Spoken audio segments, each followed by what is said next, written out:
मेरी जिंदगी का सबसे बड़ा रिस्क। भाग 1। हाय गाइस, क्या हाल है? मैं हूं तुम्हारा भाई रोहन और स्वागत है मेरे चैनल रोहन का रायता पर। अगर तुम नए हो तो अभी जाकर सब्सक्राइब करो, बेल आइकन दबाओ और इस वीडियो को लाइक कर दो क्योंकि आज की कहानी तुम्हारा दिमाग हिला देगी। ये कोई आम व्लॉग नहीं है गाइस, ये मेरी जिंदगी का सबसे क्रेजी, सबसे डेंजरस और सबसे माइंड ब्लोइंग एक्सपीरियंस है। तो तैयार हो? चलो स्टोरी शुरू करते हैं। मेरा नाम रोहन है और मैं मध्य प्रदेश के एक छोटे से शहर सतना का रहने वाला हूँ।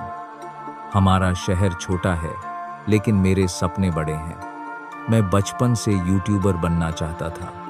यकीन मानो, मैं वो लड़का हूँ जो 10 साल की उम्र में मम्मी की पुरानी कैमकॉर्डर लेकर रोहन न्यूज़ बनाता था। हाँ, उस वक्त तो मेरे सिर्फ 2 सब्सक्राइबर्स थे, मम्मी और मेरी छोटी बहन प्रिया। लेकिन अब मेरा चैनल रोहन का रायता पर 5000 सब्सक्राइबर्स हैं। छोटी सी शुरुआत, लेकिन भाई मेरे सपने तो बीस्ट मोड में हैं। मेरी जिंदगी में सब कुछ ठीक ठाक चल रहा था। मैं कॉलेज जाता, दोस्तों के साथ मस्ती करता और रात को अपने कमरे में बैठकर वीडियोस बनाता। मेरी वीडियोस में ज़्यादातर प्रैंक्स, चैलेंजेस और थोड़ा बहुत ट्रैवल व्लॉगिंग होती थी।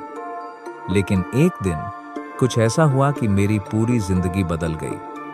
और गाइस, ये कोई ड्रामा नहीं है, ये सचमुच की बात है। वो अजीब सी डीवीडी। एक दिन मैं अपने पुराने घर की अटारी साफ कर रहा था। मम्मी ने कहा था, रोहन कुछ काम भी कर लिया कर, सारा दिन फोन में घुसा रहता है। तो मैंने सोचा चलो अटारी साफ कर देता हूँ, शायद कोई कूल आइटम मिल जाए जिससे एक वीडियो बनाऊं।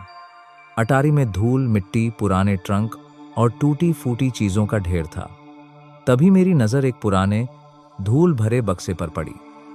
उसमें कुछ पुरानी किताबें, मम्मी पापा की शादी की तस्वीरें और एक डीवीडी थी। हाँ गाइस, डीवीडी। 2025 में डीवीडी देखकर मुझे ऐसा लगा जैसे मैंने टाइम मशीन खोज ली हो। डीवीडी के कवर पर कुछ भी नहीं लिखा था, बस एक अजीब सा सिंबल था, एक त्रिकोण जिसके अंदर एक आंख थी। मैंने उसे उठाया और सोचा, ये क्या भला है? शायद कोई पुरानी मूवी होगी। मैंने उसे अपने लैपटॉप में डालने की कोशिश की, लेकिन मेरे लैपटॉप में तो डीवीडी ड्राइव ही नहीं था। फिर मुझे याद आया कि मेरे दोस्त विक्की के पास एक पुराना डीवीडी प्लेयर है। मैंने तुरंत उसे फोन किया, विक्की भाई तू घर पर है? हाँ रोहन, बोल क्या हुआ? फिर कोई प्रैंक प्लान कर रहा है? विक्की ने हंसते हुए कहा, नहीं भाई, इस बार कुछ सीरियस है। एक डीवीडी मिली है, तू वो पुराना डीवीडी प्लेयर लाना, मैं तेरे घर आ रहा हूं। मिस्ट्री शुरू होती है। विक्की के घर पहुंचते ही हमने उस डीवीडी को प्लेयर में डाला। स्क्रीन पर पहले तो कुछ स्टैटिक दिखा, फिर एक ब्लैक एंड व्हाइट वीडियो शुरू हुआ। उसमें एक आदमी था जिसका चेहरा धुंधला था। वो अजीब सी भाषा में बोल रहा था जो ना हिंदी थी, ना इंग्लिश, ना कोई और भाषा जो मैंने सुनी हो।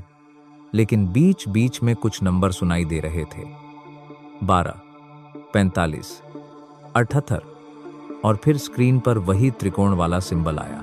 विक्की ने कहा, भाई ये क्या डरावनी मूवी जैसा है, तूने कहां से उठा लिया ये? मैंने कहा, विक्की ये कोई मूवी नहीं है, ये कुछ और है। मैंने वीडियो को फिर से प्ले किया और इस बार मैंने नोट किया कि वो नंबर बार बार रिपीट हो रहे थे। मैंने सोचा शायद ये कोई कोड है। गाइस, तुम्हें पता है मुझे पजल्स और कोड सॉल्व करने का कितना शौक है। मैंने तुरंत अपने फोन में वो नंबर नोट किए और YouTube पर सर्च किया कि क्या ये कोई क्रिप्टिक मैसेज हो सकता है।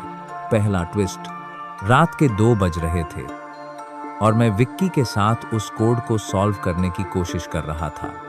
तभी मेरे फोन पर एक अननोन नंबर से मैसेज आया, रोहन डीवीडी बंद करो, ये तुम्हारे लिए नहीं है।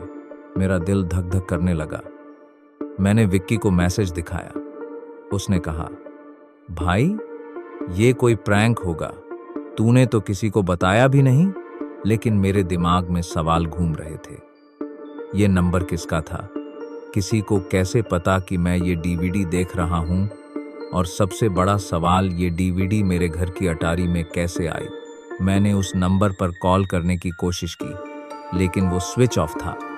फिर मैंने सोचा, रोहन, तू डर रहा है, लेकिन अगर ये कोई मिस्ट्री है तो ये मेरे चैनल के लिए बेस्ट कंटेंट हो सकता है।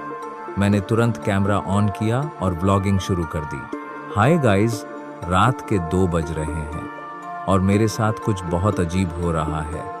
मेरे पास एक डीवीडी है जिसमें एक क्रिप्टिक कोड है और अभी मुझे एक अननोन नंबर से मैसेज आया है। क्या ये कोई प्रैंक है या कुछ बड़ा? कमेंट में बताओ तुम क्या सोचते हो। और हाँ, अगर तुम्हें लगता है कि मुझे इस मिस्ट्री को सॉल्व करना चाहिए तो वीडियो को लाइक करो। क्या हुआ अगले दिन सुबह मेरी वीडियो को 5000 व्यूज मिल चुके थे। मेरे सब्सक्राइबर्स क्रेजी हो रहे थे। कमेंट्स में लोग लिख रहे थे, भाई ये डीवीडी मत खोल, कुछ भूत प्रेत वाला होगा। रोहन, तू इसे सॉल्व कर, ये तेरा ब्रेकआउट मोमेंट हो सकता है। लेकिन गाइज, असली ट्विस्ट तो तब आया जब मुझे उसी अननोन नंबर से एक और मैसेज मिला। रोहन, अगर तूने ये वीडियो डिलीट नहीं की तो तुझे और तेरे चैनल को खतरा हो सकता है।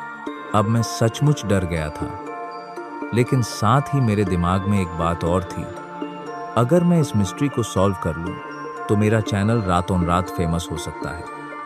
मैंने फैसला किया कि मैं पीछे नहीं हटूंगा। मैंने अपने सब्सक्राइबर्स से मदद मांगी और उस कोड को सॉल्व करने की कोशिश शुरू की। कहानी का अगला हिस्सा, ये तो बस शुरुआत थी गाइज। अगर आप चाहते हैं कि मैं इस कहानी को आगे बढ़ाऊं, जिसमें रोहन इस मिस्ट्री को सॉल्व करने की कोशिश करता है और पता लगाता है कि ये डीवीडी और कोड किस खतरनाक गैंग से जुड़ा है, तो मुझे बताएं। तब तक के लिए लाइक एंड सब्सक्राइब करें।